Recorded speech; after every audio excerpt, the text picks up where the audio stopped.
1. AITA for asking my wife to stop talking about her ex. I love my wife, I really do. We've been married for 3 years, and most of the time things are amazing. But there's one thing that has been eating away at me, and I don't know if I'm overreacting. She constantly brings up her ex. Not in a she misses him way, at least I don't think so, but in little comments like when we're cooking and she says, "Oh, my ex used to love when I made this dish," or when we're watching a movie and she says, "Haha, my ex and I saw this in theaters." Sometimes it's even comparisons. "You do that just like he did." At first I brushed it off, thinking it was just old memories slipping out, but it happens so often that I feel like he's sitting in the room with us. I finally sat her down and told her, as calmly as I could, that it makes me uncomfortable and I'd like her to stop bringing him up all the time. She immediately got defensive, saying I was insecure and controlling, and that she can't just erase her past. But that's not what I want. I just don't want to feel like I'm competing with a ghost of her old relationship every single day. Now she's giving me the cold shoulder, and I'm left wondering if I'm the jerk for even bringing it up. 2. The child in the photo album.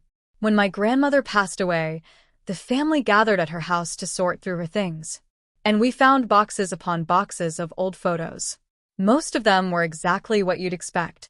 Birthdays, weddings, vacations, Christmas mornings with kids tearing open presents. But then we came across one album none of us had ever seen before. The pictures looked normal at first. My grandparents with their kids, my mom and uncles when they were little family gatherings in the backyard. But then we noticed something strange.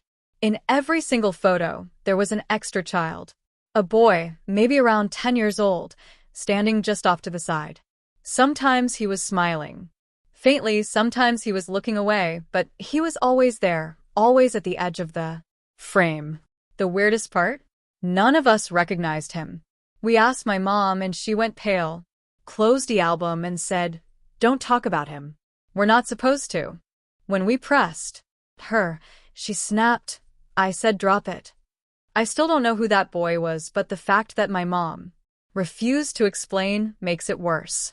Sometimes I dream about flipping through those pages and seeing the boy standing closer and closer until one day he's not at the edge, he's looking straight into the camera, right where I should have been. 3. AITA for not letting my brother move in. My brother has always been reckless with money.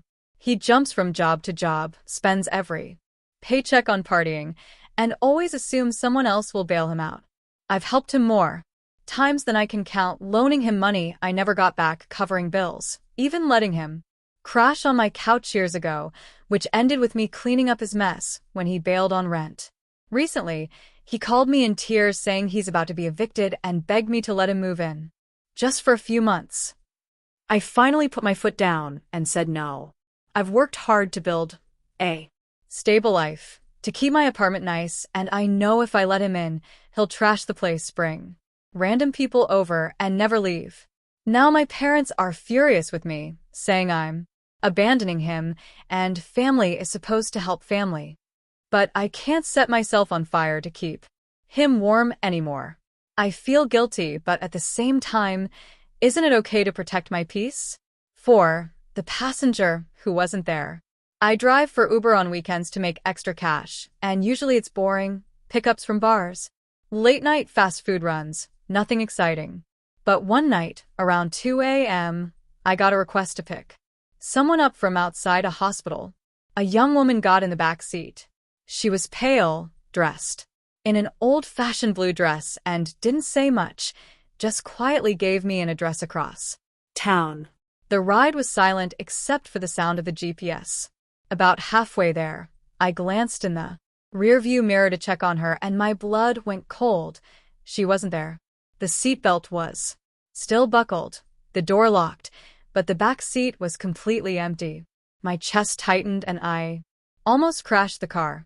I kept driving, though, shaking, and when I pulled up to the address, an older man stepped outside. He looked at my car and asked, "Was she wearing a blue dress?" I nodded numbly, and he sighed and said, "That's my wife. She died 10 years ago in that Hospital. He walked back inside before I could even respond, and I sat there for 10 minutes, with my hands trembling on the wheel. I haven't driven past that hospital since. 5. AITA for not attending my best friend's baby shower? My best friend since middle school is having her first baby, and I was excited to celebrate with her until I saw the guest list. She invited my ex. Not just any ex, but the one who cheated on me with one of my coworkers and completely humiliated me. I told her I wasn't comfortable being in the same room as him, and she brushed it off, saying I should be an adult and that it's not about you, it's about me. I reminded her that he shattered me, that being near him makes me physically sick, but she still insisted. She said if I didn't come, I'd be letting her down, and when I said I wouldn't go, she accused me of being selfish and dramatic. The day of the shower, I stayed home. She hasn't spoken to me since, and I found out from another friend that she told everyone I abandoned her in her moment of joy. I feel guilty, but at the same time, isn't it reasonable to set boundaries? I don't think it's fair that I should have to relive my worst heartbreak just to make her happy.